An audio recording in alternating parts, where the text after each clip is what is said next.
کرنا چاہوں گی قرآن شریف کی ایک سورت جو کہ مجھے بہت پسند ہے اور میں ہمیشہ ریکویسٹ کرتی ہوں جو ہمارے یہاں تلاوت ہوتی ہے کہ آپ میں نے 2-3 صورتیں ان کو بتائی تھیں کہ ہمارے جو لوگ ایوانوں میں بیٹھے ہوتے ہیں ہمیں بڑی ضرورت ہے کہ وہ آیات کی تلاوت کی جائے اور ترجمہ کیا جائے جو ہمارے اوپر لاگو ہوتی ہیں۔ تو میں آج سورہ تکاثر کی 2-3 آیتیں آپ کی طرف پیش کرتی ہوں۔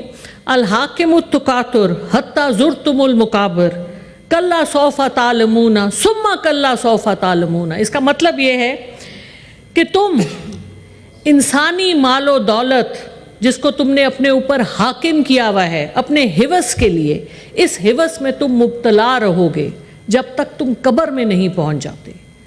اور سر یہ میں نے اس لیے اس سے شروع کیا ہے کہ یہ ہمارے ایوانوں کی اور ہمارے بڑے عہدوں کی کہانی ہے۔ دنیاوی مال و دولت کے لیے، دنیاوی عہدوں کے لیے ہمارے پارلیمان میں لوگ آتے ہیں، وہ مہرے بنتے ہیں، کٹ پتلی بنتے ہیں، سلیپر سیل بنتے ہیں، اپنے ضمیر کو بیچ کے، اپنی کانشنس کو بیچ کے، انسان جس بات سے اشرف المخلوقات بنا ہے، اس کی سوچ ہے، اس سوچ کو بیچ کے ہم دنیاوی مال و دولت کے لیے اپنے آپ کو ٹھکراتے ہیں اور اس نہج پہ لے آئے ہیں۔ چیئرمین صاحب، جس نہج پہ اس وقت یہ پارلیمان کھڑی ہے، میں اس حوالے سے عمران خان صاحب کا ذکر کرنا چاہوں گی کہ وہ انسان ہیں، وہ ہستی ہیں، پرائم منسٹر تو وہ رہے لیکن پوری دنیا میں وہ مانے جاتے ہیں۔ کیوں؟ جتنا آپ ان کو دبا رہے ہیں اتنا ان کا سٹیچر بڑھ رہا ہے۔ اس کی وجہ کیا ہے سر؟ عمران خان صاحب تو اس وقت جیل میں ہیں سر، وہ کھڑے ہوئے ہیں ایک حق کے اوپر، باطل کے خلاف کھڑے ہوئے ہیں، اپنی کانشنس، اپنے ضمیر کے ساتھ کھڑے ہوئے ہیں، پاکستان کی عوام کے ساتھ کھڑے ہوئے ہیں۔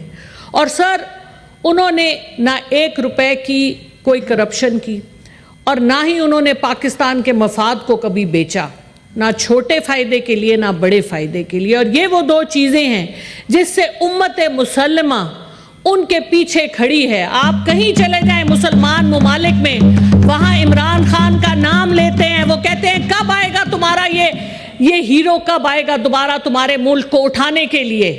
لیکن سر ہم ہی خطا کار ہیں، ہم لوگ، اور اپنے لیے اور اپنی ایوانوں کے لیے میں انا للہ و انا الیہ راجعون ہی پڑھوں گی کہ جہاں سے ہم آئے ہیں وہیں ہم نے جانا ہے۔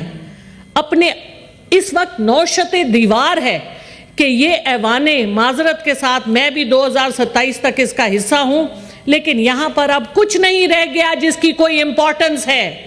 سر یہاں پر صرف کسی کی آواز، کسی کی بات، اپنی نہ کوئی بات ہے نہ اپنا ضمیر ہے۔ آپ دیکھیے میں دوسری رو میں ہوتی تھی، مجھے بھی چوتھی رو میں کر دیا گیا۔ کیوں؟ اس لیے کیونکہ یہ سزا ملی ہے مجھے سچ بولنے کی۔ اس ایوان میں معذرت کے ساتھ سر میرے لیے سب بڑے قابل عزت ہیں اور میں سب کی عزت کرتی ہوں، خواہ وہ کسی پارٹی سے ہوں، خواہ وہ کسی مکتب فکر سے ہوں۔ ہمارا ڈیفرنس صرف خیالات پر ہے، نظریوں پر ہے، ذاتیات پہ نہیں ہے۔ سر میں یہ کہنا چاہتی ہوں کہ جو یہاں سچ کی بات کرے گا، مجھے عموماً اس ایوان میں محسوس ہوتا ہے کہ میں غلط ہوں، کیونکہ میجورٹی میرے خلاف ہوتی ہے۔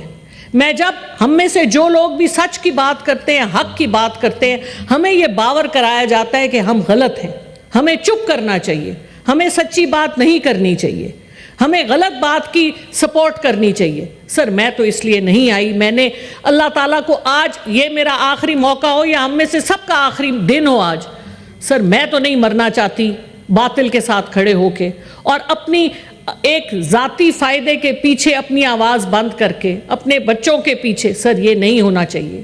ہم لوگوں نے اللہ کو جان دینی ہے، یہ مال و دولت یہیں رہ جائے گا، جو آج ہے وہ کل نہیں ہوگا، یہ ہم سب نے دیکھا ہے نشیب و فراز۔ اور سر ہمارے اوپر اتنی بڑی ذمہ داری ہے لیکن ہم اس سے آنکھیں بند کر کے اپنے ذاتی مفاد سے اپنے آپ کو ایکسپلین کرتے ہیں کہ نہیں ٹھیک ہے، یوں ہی چلتا ہے، ہمارے بڑے کہہ رہے ہیں یوں ہی چلاؤ، وہ بھی تو چلا رہے ہیں نا، ان کو تو عہدے مل گئے، ہم جس دن ان کی طرح ہو جائیں گے ہمیں بھی عہدے مل جائیں گے۔ لیکن سر نہیں، عزت اور ہمارا ضمیر کہتا ہے کہ ہمارا لیڈر کھڑا ہوا ہے، سر وہ اپنی ذات، اپنی جان، اپنی مال کے پیچھے اکیلا وہاں پر ہے، اس کو کس چیز کی کمی ہے؟ وہ کیوں جیل میں بیٹھا ہے سر؟ پاکستان کی غریب عوام کے پیچھے. اور جو لوگ ان کے پیچھے ہیں سر کچھ مانگ نہیں رہے، ان کے اوپر جعلی کیسز ہیں. عمران خان صاحب پہ اس وقت 200 جعلی کیسز ہیں. بیل ان کی، آج بھی ان کا کیس بیل ہونا تھا، لیکن آج ہمارے چیف جسٹس اسلام آباد ہائی کورٹ کی طبیعت ناساز ہو گئی تو وہ نہیں آئے، اس لیے نہیں ہوا کچھ. تو سر لیکن میں ایک اور بات آپ کو بتاؤں، مجھے پاکستان واپس آئے ہوئے 14 سال ہو گئے. پہلے جب میں دبئی سے آتی تھی تو میں جہاز میں روکا کرتی تھی، یہ کام غلط ہے. میں سڑک پہ جاتی تھی، وہاں کہتی تھی یہ غلط ہے، اس کو مت کرو. لیکن سر اب میں نے ایک تبدیلی دیکھی ہے. ہفتہ پہلے میں کہیں جا رہی تھی شادی پہ، وہاں پر سر 2 سڑکیں تھی، ایک سائڈ ایک طرف جانے کی، دوسری سائڈ دوسری طرف جانے کی. رش ہو گیا تو ہمارے سائڈ کے لوگ 1 وے میں چلے گئے. سر مجھے اتنی خوشی ہوئی یہ دیکھ کے کہ لوگ اپنی گاڑیوں سے نکلے، اور خواتین اور مرد انہوں نے ان کو نکال کے گھسیٹا گاڑیوں سے باہر. انہوں نے کہا، گھسیٹا تو نہیں، انہوں نے ان کو کہا کہ سر آپ کیا کر رہے ہیں، آپ غلط کر رہے ہیں، یہ آپ غلط کر رہے ہیں، آپ یہ مت کیجئے. سر پاکستان کی عوام اب کھڑی ہو گئی ہے، اور اگر یہ ایوان اپنی ذمہ داری کو نہیں سمجھے گی تو پھر یہ ایوان تو آپ اور میں جانتے ہیں کہ کتنی بے وقت ہو ہی چکی ہے. تو آپ کے اور ہمارے سے نہ کوئی پوچھے گا نہ کوئی پوچھتا ہے. سارے ڈیسیجنز اور لیولز پہ لیے جاتے ہیں اور لیے جائیں گے. تو یہ بے وقت ہو کے یہ میرا تو خیال ہے کسی طرح سے بھی ہمیں زیب نہیں دیتا. سر میں پھر سے ان لوگوں کی بات کروں گی جو اس وقت جیل میں ہیں. آج ہمارے ایک ورکر لطیف رفیق صاحب جو 10 مہینے جیل میں رہے، وہ جیل سے جب رہا ہوئے تو اس کے بعد ابھی آج ان کی موت واقع ہوئی ہے، کیونکہ جیل میں جو ان کی طبیعت تھی وہ خراب تھی. اسی طرح ہمارے عمر چیمہ صاحب ہیں، وہ ویل چیئر پہ آ گئے ہیں، 10 مہینے سے وہ سولیٹری کنفائنمنٹ میں ہیں. اعجاز چودھری صاحب ہمارے سینیٹر ہیں، سر ان کا پروڈکشن آرڈر نہیں نکلتا. ان کے نکلنے سے کیا ہو جائے گا؟ اگر وہ ایوان میں آگے تو کیا کر لینا ہے انہوں نے؟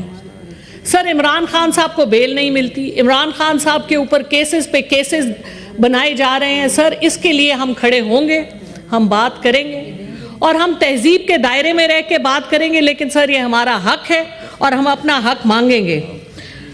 دوسری اور آخری بات یہ، میرے بھائی بڑی پیاری باتیں کر کے گئے ہیں، میں ان سے صرف یہ بتانا چاہوں گی کہ بھائی صاحب آپ جس خطے کے باسی ہیں اور ہم جس خطے کے باسی ہیں، یہاں پر ڈیوائیڈ اینڈ رول چل رہا ہے بہت صدیوں سے، کم از کم جب سے انگریز آئے تب سے تو یہی چل رہا ہے. تو آپ کو کانٹ پھانٹ کے آپ کے اوپر ہمیشہ کسی اور کی مرضی پتا ہوگا، لیکن آپ کے چند لوگ جو با طاقت ہیں، جن کے اوپر جس طرح کوئی چین گیا، کوئی سعودی عربیہ گیا. آپ نے دیکھا کہ ہمارے اسحاق ڈار صاحب ہمارے لیے بڑے قابل عزت ہیں، لیکن یہاں پر ایک ایک آدمی کو 3 4 5 عہدے ملتے ہیں. تو اس سے لوگ اس لیے پریشان ہوتے ہیں کیونکہ ہر عہدہ بڑی ہمارے لیے بھی بڑی عزت کا باعث ہے، اور ہم ایکسپیکٹ کرتے ہیں کہ جو لوگ ان عہدوں پہ جائیں وہ اس کا کام کریں. تو لوگ سوال پوچھ رہے ہیں سر، ہم تو نہیں پوچھ رہے سر، ہم تو بہت ناچیز اور بہت عاجز لوگ ہیں، ہم تو بالکل اس قسم کا سوال پوچھ ہی نہیں سکتے. لیکن میں بات یہ کر رہی ہوں کہ عوام پوچھ رہی ہے اور ہم عوام کے جواب دیں ہیں.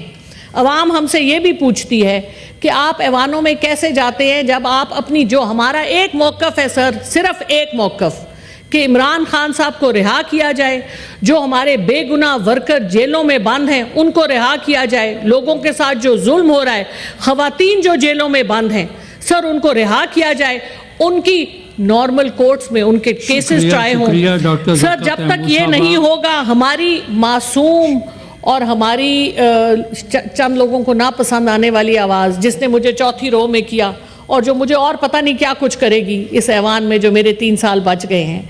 تو سر لیکن ہم تو لگے رہیں گے. ہم ناچیز ہیں، ہم عاجز ہیں، ہم کچھ نہیں ہیں، لیکن ہماری آواز آپ کے سامنے اٹھتی رہے گی. اور میری استدعا ہے اس ہاؤس کے ان سب لوگوں سے کہ اپنا حق ادا کریں. ہم سب نے مرنا ہے، سب مال و دولت یہیں رہ جائے گا، سب عہدے بھی یہیں رہ جائیں گے. بہت شکریہ سر. شکریہ ڈاکٹر صاحب.